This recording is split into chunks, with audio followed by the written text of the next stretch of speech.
Welcome to Neha stitch art. ഇത് നിങ്ങളിവിടെ കാണുന്ന ഒരു അംബ്രല ചുരിദാറിന്റെ ടോപ്പാണ്. ഇത് ഞാൻ നിങ്ങളെ കട്ട് ചെയ്യുന്ന രീതിയും എളുപ്പമാർഗം പെട്ടെന്ന് തയ്ച്ചെടുക്കാവുന്ന രീതിയാണ് ഞാൻ നിങ്ങളെ ഈ വീഡിയോയിൽ ഇവിടെ പരിചയപ്പെടുത്തുന്നത്.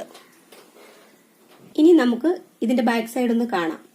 അടുത്തിരിക്കുന്ന ഈ 2 പീസ് കൊണ്ടാണ് ഞാൻ നിങ്ങളെ ഇത് തയ്ച്ച് കാണിക്കുന്നത്. വീഡിയോ മുഴുവൻ ശ്രദ്ധിച്ച് കാണുക. തയ്യൽ പഠിക്കുന്നവർക്കും തയ്ക്കാൻ അല്പം കഴിവുള്ളവർക്കും വീഡിയോ ശ്രദ്ധിച്ചാൽ വളരെ വേഗത്തിൽ ഇത് തയ്ച്ചെടുക്കാം.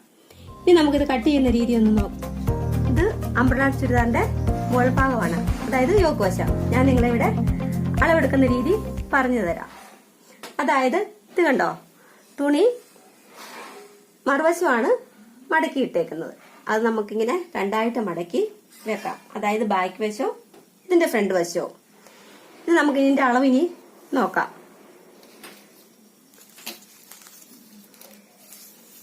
യോക്ക് വശത്തിന്റെ ഇറക്കം നമുക്ക് 14 ഇഞ്ചാണ് വേണ്ടത്. മുകൾ ഭാഗത്തെ തയ്യൽ തുമ്പും താഴത്തെ തയ്യൽ തുമ്പും കൂടെ കൂട്ടി നമുക്ക് 15 ഇറക്കത്തിൽ ഇങ്ങനെ ഒന്ന് വരച്ചിടാം.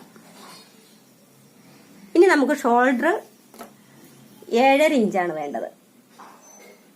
അത് നമ്മളിങ്ങനെ ഇവിടെ ഒന്ന് അടയാളപ്പെടുത്താം. അത് കഴിഞ്ഞ് നമുക്ക് കൈക്കുഴി 6.5 ഇഞ്ച് വേണം. അതും ഇങ്ങനെ ഒന്ന് അടയാളപ്പെടുത്താം. അതിനുശേഷം നമ്മൾ ഇവിടെ ഒന്ന് ഇങ്ങനെ ഒന്ന് വരയ്ക്കാം. ബോക്സ് പോലെ ഇങ്ങനെ ഒന്ന് വരച്ചെടുക്കാം. കണ്ടോ? എന്നിട്ട് നമുക്ക് ഇതിന്റെ കൈക്കുഴി അടയാളപ്പെടുത്താം. ഇങ്ങനെ റൗണ്ടായിട്ട് നമ്മളൊന്ന് അടയാളപ്പെടുത്താം. ഇനി നമുക്ക് ഇതിന്റെ വണ്ണം 36 ഇഞ്ചാണ് വേണ്ടത്. 36 ഇഞ്ച് എന്ന് പറയുമ്പോഴത്തേക്ക് നമുക്ക് ഇവിടുന്ന് ചെസ്റ്റ് അളവ് 9 ഇഞ്ച്, അതായത് 9 ഇഞ്ച് നമുക്ക് അടയാളപ്പെടുത്താം. അവിടുന്ന് 2 ഇഞ്ച് കൈക്കുഴി കൂട്ടി 2 ഇഞ്ച് കൂട്ടി കൈക്കുഴിയുടെ അവിടെ 11 ഇഞ്ച് വണ്ണം അടയാളപ്പെടുത്താം. അവിടുന്ന് താഴോട്ട് ഈ യോക്കിന്റെ അവിടെ ഞാൻ അടയാളപ്പെടുത്തി സ്റ്റിച്ചേക്കുന്ന കണ്ടോ, അവിടുന്ന് ഇങ്ങനെ ഒന്ന് താഴോട്ട് ഇങ്ങനെ ഒന്ന് വരയ്ക്കാം. ഇത്രയാണ് നമ്മൾ യോക്ക് അളവ് എടുത്തേക്കുന്നത്. അതായത് 15 ഇഞ്ച്, 1/2 ഇഞ്ച് മേളത്തെ തയ്യൽ തുമ്പും താഴത്തെ 1/2 ഇഞ്ച് ഇവിടെ കൂട്ടി 14 ഇഞ്ച് അളവിലാണ് നമുക്ക് തയ്ക്കേണ്ടത്. ഈ 14 ഇഞ്ച് അടയാളപ്പെടുത്തി അതും നമുക്ക് ഇവിടെ ഒന്ന് അടയാളപ്പെടുത്താം. അവിടുന്ന് നമ്മൾ ഇവിടെ നിന്ന് ഒരു 1/2 ഇഞ്ച് മേലോട്ട് ഇങ്ങനെ കയറ്റി 1/2 ഇഞ്ചോ 3/4 ഇഞ്ചോ എടുക്കാം. 3/4 ഇഞ്ച് ഇങ്ങനെ നമ്മൾ കണ്ടോ കയറ്റി ഇവിടെ ഒന്ന് റൗണ്ട് ഷേപ്പിൽ ഇങ്ങനെ ഒന്ന് വരച്ചെടുക്കാം. ഇനി നമുക്ക് കഴുത്ത് അടയാളപ്പെടുത്താം. കഴുത്തിന് നമുക്ക് ഒരു 3 ഇഞ്ച് അകലം 3 ഇഞ്ച് അകലം എടുക്കാം. അകലം എടുത്ത് ഇറക്കം നമുക്കൊരു 4 ഇഞ്ച് ആക്കാം. അതും ഇങ്ങനെ നമ്മളൊരു ബോക്സ് പോലെ ഇങ്ങനെ ഒന്ന് വരയ്ക്കുക. വരച്ചിട്ട് ഇവിടുന്ന് ഇങ്ങനെ റൗണ്ട് ഷേപ്പിൽ ഇങ്ങനെ ഒന്ന് അടയാളപ്പെടുത്താം. നമുക്കിത് കട്ട് ചെയ്യാം. നമ്മൾ ആ വരച്ച് വെച്ചേക്കുന്ന യോക്കിന്റെ ലൈനിങ് പീസാണ്. ഇതിന്റെ മുകളിലോട്ട് നമ്മൾ ആ വരച്ച് വെച്ച ആ യോക്കിന്റെ തുണി വെക്കാം. വെച്ചിട്ട് നമ്മൾ ഒന്നിച്ചാണ് നമ്മൾ കട്ട് ചെയ്യുന്നത്. അതിന് വേണ്ടിയാണ് ഞാനിങ്ങനെ കാണിക്കുന്നത്. വരച്ച് കറക്റ്റ് ആ വരച്ച് വെച്ചേക്കുന്ന ഇതിന്റെ അറ്റത്തെ ലൈനിങ്ങിന്റെ തുമ്പും ഈ കൈക്കുഴിയുടെ തുമ്പും ഈ ഫ്രണ്ട് വശത്തിന്റെ 4 വശവും ഒരുപോലെ വരണം. അതിന് മുമ്പായി ഞാൻ നിങ്ങളെ ഒന്നുകൂടെ പറഞ്ഞ് മനസ്സിലാക്കി തരാം. ഇതിന്റെ അളവ് എടുക്കുന്ന രീതി ഒന്നുകൂടെ പറഞ്ഞ് മനസ്സിലാക്കാം. ഞാൻ ആദ്യമേ യോക്ക് ലെങ്ത് 14 ഇഞ്ച് അടയാളപ്പെടുത്തി തയ്യൽ തുമ്പ് കൂട്ടി അങ്ങനെ 15 ഇഞ്ച് അവിടെ നിന്ന് ഇങ്ങനെ ഒന്ന് വരച്ച് 14 ഇഞ്ച് ഇങ്ങനെ ഒന്ന് വരച്ച് പിന്നെ 1/2 ഇഞ്ച് കൂട്ടി ഇവിടെ റൗണ്ട് ഷേപ്പ് എടുത്തു. അതുപോലെ തന്നെ നമ്മൾ ഇവിടെയാണ് 14 ഇഞ്ചിന്റെ അവിടെയല്ല കട്ട് ചെയ്യുന്നത്, നമ്മൾ തയ്ക്കുന്ന ഭാഗമാണ്. ഈ 15 ഇഞ്ചും അവിടം വെച്ച് നമ്മളൊന്ന് 1/2 ഇഞ്ച് കൂട്ടി കട്ട് ചെയ്യുക. വളച്ച് വരച്ചെടുക്കാം. അവിടെയാണ് നമ്മൾ കട്ട് ചെയ്തെടുക്കുന്നത്. അതുപോലെ തന്നെ നമ്മൾ കൈക്കുഴി 6.5 ഇഞ്ച് എടുത്തു. അതിങ്ങനെ ഒന്ന് വളച്ച് വരച്ച് 9 ഇഞ്ച് ഇവിടെ അടയാളപ്പെടുത്തി, ഇവിടുന്ന് എടുത്ത് 9 ഇഞ്ച് അടയാളപ്പെടുത്തി ഇവിടെ നമ്മൾ 11 ഇഞ്ച് അടയാളപ്പെടുത്തി അവിടെ താഴോട്ട് നമ്മളൊന്ന് ചെരിച്ച് വരച്ചു.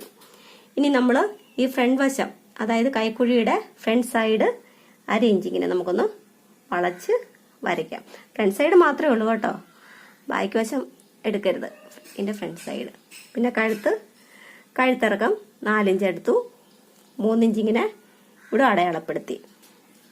എന്നിട്ടിങ്ങനെ ഇവിടെ ഒന്ന് ബോക്സ് വരച്ച് ഇവിടെ നിന്ന് വളച്ചെടുത്ത് ഇനി നമുക്കിതൊന്ന് കട്ട് ചെയ്യാം. പ്രത്യേകം ശ്രദ്ധിക്കേണ്ടത്, നമ്മൾ ഈ അടിയിലിട്ടിരിക്കുന്ന കണ്ടോ, അടിയിലിട്ടിരിക്കുന്ന ലൈനിങ് കൂട്ടിയാണ് കട്ട് ചെയ്യേണ്ടത്. ഇതേ നോക്കിക്കോ, ഇങ്ങനെ നമ്മൾ കണ്ടോ, ഇങ്ങനെ കട്ട് ചെയ്ത് എടുക്കുക. ഇനി ഈ കാണുന്ന വരയുണ്ടല്ലോ, ഇത് നമ്മൾ തയ്ക്കുന്ന ഇതാണ്. കട്ട് ചെയ്യുന്ന വരയാണ് ഈ കാണുന്നത്. ഇതുവഴിയാണ് നമുക്ക് കട്ട് ചെയ്യേണ്ടത്. ഇതേ നോക്കാം. ഇവിടം കണ്ടതേ വളച്ച് വെച്ചേക്കുന്ന ആ അവിടം വരെ കണ്ടോ കട്ട് ചെയ്ത് നിർത്തുക.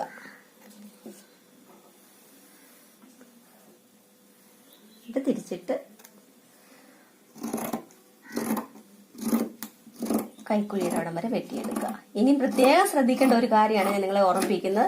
ഇതിന്റെ ഫ്രണ്ട് കൈക്കുഴി 1/2 ഇഞ്ച് നമ്മൾ വളച്ചെടുത്തിട്ടുണ്ടല്ലോ, അത് നമ്മൾ ആദ്യത്തെ ഫ്രണ്ട് പീസ് മാത്രമേ എടുത്തു വെട്ടാവുള്ളൂ. ലൈനിങ് തുണിയും ബാക്ക് വശവും എടുത്ത് വെട്ടരുത്. കണ്ടോണേ, 1/2 ഇഞ്ച് കയറ്റി ഫ്രണ്ട് കൈക്കുഴി വെട്ടുക. അതിനുശേഷം നമുക്ക് ബാക്ക് സൈഡും ലൈനിങ് തുണിയും കൂടെ ഒന്നിച്ച് വെട്ടാം. കണ്ടോണം, ഇത് കണ്ടോ 1/2 ഇഞ്ച് ഞാൻ കുറച്ചാണ് വെട്ടിയത്. കണ്ടോ, ഇത് കണ്ടോ, നിങ്ങൾ ശ്രദ്ധിക്കുക.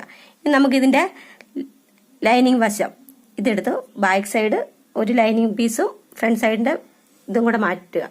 എന്നിട്ട് ഈ ഫ്രണ്ട് സൈഡ് എടുത്ത് ഫ്രണ്ട് സൈഡിന്റെ ലൈനിങ് വശം കൂടെ എടുക്കുക. കണ്ടോ, എന്നിട്ട് ആ ലൈനിങ്ങിന്റെ 1/2 ഇഞ്ചും കൂടെ നമ്മൾ മുറിച്ച് കളയുക. കണ്ടോ, ഇതിപ്പോ ഫ്രണ്ട് വശമായി, ഇത് ബാക്ക് സൈഡിന്റെ പീസുമായി. ഇനിയാണ് നമ്മൾ ഇതിന്റെ സ്കേർട്ട് താഴ്ഭാഗം കട്ട് ചെയ്യാൻ പോകുന്നത്. ഇത് അളവെടുത്ത് നമ്മൾ കട്ട് ചെയ്തതിന് ശേഷമാണ് ആ സ്കേർട്ട് കട്ട് ചെയ്യുന്നത്. യോക്കിന്റെ ബാക്ക് സൈഡും ഫ്രണ്ട് സൈഡുമാണ്. ഫ്രണ്ട് സൈഡിന്റെ കൈക്കുഴി കൊണ്ട് 1/2 ഇഞ്ച് വളച്ച് ഞാൻ വെട്ടിയിട്ടുണ്ട്. ഇത് ബാക്ക് സൈഡ്. ഇനി നമുക്കിത് സിബ് ബാക്ക് വശത്തിന് സിബും കൊടുക്കണം, ഫ്രണ്ട് വശത്ത് 2-3 ഷോ ബട്ടൺ കൊടുക്കണം. അതിന് വേണ്ടിയിട്ട് ഞാനിത് ഫ്രണ്ട് സൈഡും ബാക്ക് സൈഡും കട്ട് ചെയ്യാൻ പോവാണ്. ഞാൻ നോക്കിക്കോണം, ഇത് കഴുത്ത് വശമാണ്, രണ്ടിന്റെയും കഴുത്ത് വശം. അത് ഞാൻ ഇവിടെ നടുഭാഗം വെച്ച് രണ്ടും കട്ട് ചെയ്യുകയാണ്. അതായത് ബാക്ക് വശത്തിന് സിബ് കൊടുക്കാൻ വേണ്ടിയിട്ടാണ് ഞാനിത് ഇങ്ങനെ കട്ട് ചെയ്യുന്നത്. ഇനി ഫ്രണ്ട് വശവും കട്ട് ചെയ്യാം നമുക്ക്. കണ്ടോ, ഫ്രണ്ട് വശവും നമ്മളിത് കട്ട് ചെയ്ത് ബാക്ക് വശവും കട്ട് ചെയ്ത്. ബാക്കിന്റെ കഴുത്താണിത്, ഇത് ഫ്രണ്ടിന്റെ കഴുത്ത് വശം. ഇവിടെ നമ്മൾ ഷോ ബട്ടൺ കൊടുക്കേണ്ട കാരണം കൊണ്ടാണ് ഞാനിങ്ങനെ ഫ്രണ്ട് സൈഡ് കട്ട് ചെയ്തേക്കുന്നത്. ഇവിടെ നമ്മൾ സിബ് കൊടുക്കേണ്ടതാണ്. ഇനി നമുക്ക് ഇതിന്റെ അടിയിലോട്ട് സ്കേർട്ടിന്റെ ഭാഗം വെട്ടാം. സ്കേർട്ട് എങ്ങനെ വെട്ടേണ്ട രീതി എന്ന് നമുക്ക് നോക്കാം. ഈ കാണുന്നതാണ് സ്കേർട്ടിന്റെ പീസ്. നമുക്കിത് കട്ട് ചെയ്യാം. നമുക്ക് ഇനി ഇതൊന്ന് ക്രോസ് ആയിട്ട് മടക്കിയിടാം. ഇതേ കണ്ടോ, ഇങ്ങനെ.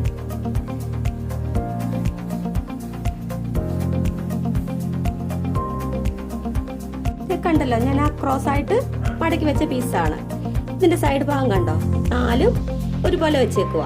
ഇതാണ് ഇതിന്റെ നടുഭാഗം. ഞാൻ ഇനി ഇതിന്റെ പുറത്തോട്ട് ആ യോക്കിന്റെ വശം എടുത്തു വെക്കുക. കണ്ടോ, കറക്റ്റ് ഈ എൻഡും ഇവിടെയും ഒരുപോലെ വരത്തക്ക രീതി വേണം ഈ സ്കേർട്ടിന്റെ പുറത്തോട്ട് യോക്ക് വശം വെക്കാനായിട്ട്. ഇത് കൈക്കുഴിയുടെ ഭാഗമാണ്, ഇത് കഴുത്തിന്റെ ഭാഗം. ഇത് ഞാൻ ആ സിബിന് വെട്ടി വെച്ചേക്കുന്ന ഭാഗമാണ്. ഇത് 1/2 ഇഞ്ച് ഇങ്ങോട്ട് കണ്ടോ, ഇവിടുന്ന് ഒരു 1/2 ഇഞ്ച് ഇങ്ങോട്ട് നീക്കിയിട്ട് വേണം ഇതങ്ങോട്ട് ഇടാനായിട്ട്. ഇതുകൊണ്ട് ഇത് കറക്റ്റ് ഈ എൻഡ് വരെ കറക്റ്റ് ആക്കണം. എന്നിട്ട് നമുക്കിവിടെ ഒന്ന് മാർക്ക് ചെയ്യാം, വളച്ച് മാർക്ക് ചെയ്യാം. ഈ മാർക്ക് ഇതേന്ന് വേണം നമുക്ക് താഴോട്ട് ഇതിന്റെ ലെങ്ത് കൊടുക്കാനായിട്ട്. ഇനി ഇതിന്റെ ഫുൾ ലെങ്ത് 41 ഇഞ്ച് നമുക്ക് ഇവിടെ അടയാളപ്പെടുത്താം. ഇതേ കണ്ടോ, 41 ഇഞ്ച്. പിന്നെ ഇവിടെ നമുക്ക് വരയ്ക്കാം. കണ്ടല്ലോ, 41 ഇഞ്ച് അടയാളപ്പെടുത്തി. യോക്കിന്റെ ലെങ്ത് കണ്ടോ 14 ഇഞ്ച്. ഇവിടുന്ന് ഇവിടം വരെയുള്ള 14 ഇഞ്ച്. പിന്നെ ഇവിടുന്ന് വേണം നമുക്ക് 27 ഇഞ്ച് താഴോട്ട് അടയാളപ്പെടുത്താൻ. കണ്ടോണം, അതായത് ഫുൾ ലെങ്ത് നമുക്ക് 41 ഇഞ്ച് കിട്ടണം. ഈ അടയാളപ്പെടുത്തിയെടുത്തുനിന്ന് വേണം നമുക്ക് സ്കേർട്ടിന്റെ അളവ് എടുക്കാനായിട്ട്. അത് നമുക്ക് കറക്റ്റ് 27 ഇഞ്ചാ വേണ്ടത്. ഞാൻ ഇവിടെ 27 ഇഞ്ച് നിന്ന് അടയാളപ്പെടുത്തിയിട്ടുണ്ടല്ലോ. ഇതേ കണ്ടോ, ഇവിടെ 27 ഇഞ്ച് സ്കേർട്ടിന്റെ ഇറക്കമാണ് 27 ഇഞ്ച്. ഇനി നമുക്ക് ചെയ്യേണ്ടതെന്ന് വെച്ചാൽ സ്കേർട്ടിന്റെ ഇറക്കം മാത്രം നമുക്ക് ഇവിടെ അടയാളപ്പെടുത്താം. ഇതേ കണ്ടല്ലോ, ഈ മാർക്ക് ചെയ്തേക്കുന്ന ഭാഗത്തോട്ട് വേണം നമുക്ക് താഴോട്ട് 27 ഇഞ്ച് അടയാളപ്പെടുത്താൻ. ഞാനിത് ആദ്യമായിട്ട് കാണിച്ചു തന്നായിരുന്നല്ലോ 27 ഇഞ്ച് എന്നുള്ളത്. ഇവിടെ അടയാളപ്പെടുത്തിയിട്ടുണ്ട്. ഇത് ഇനിയും കാണേണ്ടത് നമ്മൾ ഇതുപോലെ തന്നെ ഈ യോക്കിന്റെ നടുഭാഗത്തു നിന്ന് കണ്ട് ഈ അടയാളപ്പെടുത്തിയേക്കുന്നുണ്ടോ, അവിടുന്ന് വേണം നമ്മൾ ടേപ്പ് താഴോട്ടൊന്ന് പിടിക്കാനായിട്ട്. എന്നിട്ട് കറക്റ്റ് ഈ നടുഭാഗത്തൊരു 27 ഇഞ്ച് കണ്ടോ ഇവിടെ അടയാളപ്പെടുത്തി. ഇനി ഒന്നുകൂടെ ഒന്ന് ശ്രദ്ധിക്കുക. ഇനി ശകലോടെ ഇങ്ങോട്ട് നീക്കി ഈ അടയാളപ്പെടുത്തിയെടുത്തു നിന്ന് തുടങ്ങി 27 ഇഞ്ച് നമുക്ക് ഇവിടെ ഒന്നുകൂടെ അടയാളപ്പെടുത്താം. കണ്ടോ ഇത് കണ്ടോ മാർക്ക് ചെയ്ത് പോകുന്ന റൗണ്ട് ഷേപ്പ് കിട്ടുന്ന കണ്ടോ. ഇനി ഒന്നുകൂടി ഈ സൈഡ് ഭാഗത്തു നിന്ന് നമുക്ക് 27 ഇഞ്ച് കണ്ടോ കറക്റ്റ് അടയാളപ്പെടുത്തി. കണ്ടോ ഇനി നമുക്ക് ഇതൊന്ന് റൗണ്ട് ഷേപ്പിൽ വരച്ച് നോക്കാം. കണ്ടോ കറക്റ്റ് റൗണ്ട് കിട്ടുന്നുണ്ടോ. ഇനി നമ്മൾ വരയ്ക്കണം. വരച്ചതിന് ശേഷം ഇതുണ്ട് നല്ല റൗണ്ട് ഷേപ്പാണ് ഇവിടെ കിട്ടിയത്. ഇവിടെ നമ്മൾ ഒരു 1/2 ഇഞ്ച് കൂട്ടി വേണം നമുക്ക് കട്ട് ചെയ്തെടുക്കാൻ. കാരണം എന്താണെന്ന് വെച്ച് കഴിഞ്ഞാൽ ഇത് മടക്കി അടിക്കുന്ന ഭാഗമാണ്. ഇത് നമ്മളൊരു കറക്റ്റ് ഒരു 1/2 ഇഞ്ച് കൂട്ടി നമുക്കത് വെട്ടിയെടുക്കാം. ഇനി ഇത് നമുക്ക് കട്ട് ചെയ്യാം. കട്ട് ചെയ്തിട്ട് വേണം ഇതിന്റെ അടിയിൽ വെക്കാനായിട്ടുള്ള ലൈനിങ് പീസും കൂടെ നമുക്ക് കട്ട് ചെയ്യാം. അതിന്റെ അളവ് എങ്ങനെ എടുക്കേണ്ടതെന്ന് നമുക്ക് നോക്കാം. ഞാൻ ഇനി സ്കേർട്ടിന്റെ മുകൾ ഭാഗം കട്ട് ചെയ്യുകയാണ്. ഈ വരയെ കൂടെ നമുക്ക് കട്ട് ചെയ്തെടുക്കാം. കണ്ടോ ഇങ്ങനെ കറക്റ്റായിട്ട് നമ്മൾ കട്ട് ചെയ്ത് മാറ്റി. ഇനി ഇതിനിടയിൽ ഞാനൊരു കാര്യം നിങ്ങളോട് പറയുകയാണ്. നമ്മൾ ടോപ്പിന്റെ കൈ വെട്ടിയിരുന്നില്ലല്ലോ, അത് നമുക്ക് ഈ സ്കേർട്ടിന്റെ പീസിൽ നിന്ന് വേണം നമുക്ക് കട്ട് ചെയ്തെടുക്കാനായിട്ട്. അത് ഞാൻ നിങ്ങളെ കാണിക്കാം. ഇനി നമുക്കിത് സ്കേർട്ടിന്റെ താഴ്ഭാഗം കൂടെ കട്ട് ചെയ്യാം. നമുക്കിനി സ്കേർട്ടിന്റെ താഴ്ഭാഗം കട്ട് ചെയ്യാം. കണ്ടോ ഈ മുകൾ ഭാഗത്ത് കാണുന്ന വര കറക്റ്റ് 27 ഇഞ്ചാണ്. ഈ താഴെ ഭാഗത്ത് കാണുന്ന വര 1/2 ഇഞ്ച് കൂട്ടിയിട്ടുള്ളത്. അത് നമുക്ക് അകത്തോട്ട് മടക്കി തയ്ക്കാനുള്ള തയ്യൽ തുമ്പാണ് ഇട്ടേക്കുന്നത്. നമുക്ക് താഴ്ഭാഗത്തെ വരയിൽ കൂടിയാണ് നമുക്ക് കട്ട് ചെയ്തെടുക്കേണ്ടത്. നമുക്ക് കട്ട് ചെയ്യാം.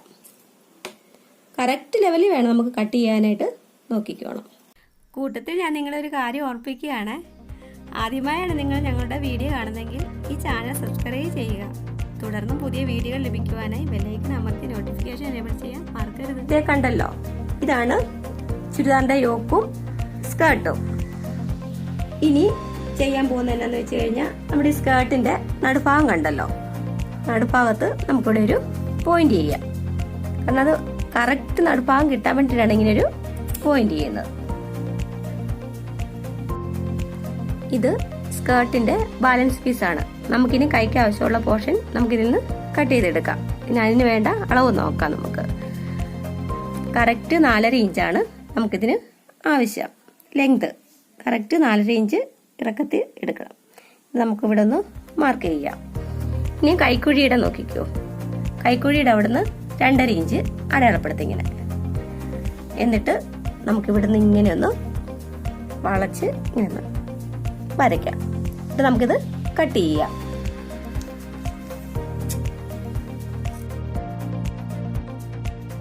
ഇത് സ്കേർട്ടിന്റെ അടിയിലത്തെ ലൈനിങ് പീസാണ്. നമുക്കിത് കട്ട് ചെയ്ത് നോക്കാം. ഇത് സ്കേർട്ട് കണ്ടോ, നമ്മൾ മുമ്പേ കട്ട് ചെയ്ത് വെച്ച സ്കേർട്ടാണ്. ഇതിന്റെ മുകൾ ഭാഗം ശ്രദ്ധിച്ചോണം. അത് നമ്മൾ ഇവിടെ ഇതിന്റെ മുകൾ ഭാഗത്തായിട്ട് വെച്ച് ഇവിടെ ഒന്ന് അടയാളപ്പെടുത്തുക. ഇത് വെട്ടുന്ന എങ്ങനെയാന്ന് ചോദിച്ചു കഴിഞ്ഞാൽ അണ്ടർ സ്കേർട്ട് വെട്ടുന്ന രീതിയിലാണ് ഞാൻ ഇതിന്റെ ലൈനിങ് വെട്ടുന്നത്.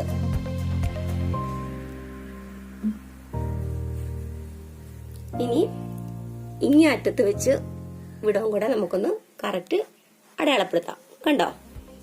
ഇനി അതിനുശേഷം നമുക്ക് ഇത് കണ്ടോ, ഇതിങ്ങനെ വരച്ച് ഇവ തമ്മിൽ കൂട്ടി യോജിപ്പിക്കാം. കണ്ടോ? കറക്റ്റ് ഇങ്ങനെ ഒരു ക്രോസ് ആയിട്ട് വരച്ചിട്ടുണ്ട്. ഇനി അത്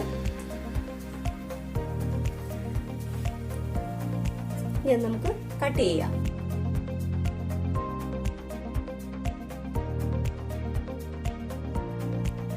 നമ്മൾ ഈ വീഡിയോയിൽ ഇതുവരെ കണ്ടത് അംബ്രല്ല മോഡൽ ചുരിദാറിന്റെ ടോപ്പ് കട്ട് ചെയ്യുന്ന രീതിയാണ്. എല്ലാവർക്കും അത് മനസ്സിലായി കാണുമെന്ന് വിശ്വസിക്കുന്നു. ഇനി നമുക്കിത് തയ്ക്കുന്ന രീതിയാണ് കാണേണ്ടത്. ആ വീഡിയോ ഇതിന്റെ 2ാം ഭാഗമായി ചാനലിൽ അപ്ലോഡ് ചെയ്തിട്ടുണ്ട്. വീഡിയോ ലിങ്ക് ഈ വീഡിയോയുടെ താഴെ കാണുന്ന ഡിസ്ക്രിപ്ഷൻ ബോക്സിൽ കൊടുത്തിട്ടുണ്ട്. തീർച്ചയായും എല്ലാവരും അത് കാണണം. അഭിപ്രായങ്ങളും നിർദ്ദേശങ്ങളും ഞങ്ങളെ അറിയിക്കണം. തുടർന്നും പുതിയ പുതിയ ഫാഷൻ ടിപ്സുമായി ഞങ്ങൾ വരുന്നതാണ്. ചാനൽ സബ്സ്ക്രൈബ് ചെയ്യാനും ബെൽ ബട്ടൺ എനേബിൾ ചെയ്യാനും ആരും മറക്കരുത്. Thanks for watching Neha stitch art. Thank you.